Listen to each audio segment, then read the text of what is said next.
చిరంజీవి టైంలో ఆయనొక్కడే super dancer. కానీ తర్వాతి జనరేషన్లో చాలా మంది మంచి డాన్సర్లు వచ్చేశారు. ఎన్టీఆర్, అల్లు అర్జున్, రామ్ చరణ్ ముగ్గురు చాలా మంచి డాన్సర్స్ అనేది తెలిసిందే.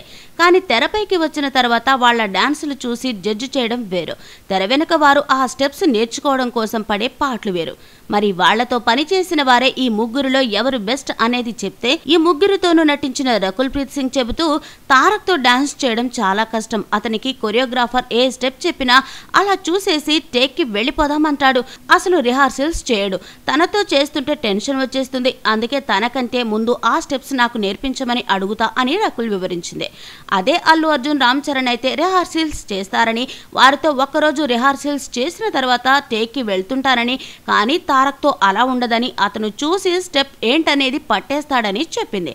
ఆమె ఇచ్చిన ఈ ఎలివేషన్తో ఎన్టీఆర్ ఫ్యాన్స్ పండుగ చేసుకుంటున్నారు. ఎన్టీఆర్ గురించి ఈ మాట రకుల్ ఒక్కరే కాదు, అతనితో చేసిన ప్రతి ఒక్కరూ ఇదే చెబుతుంటారు.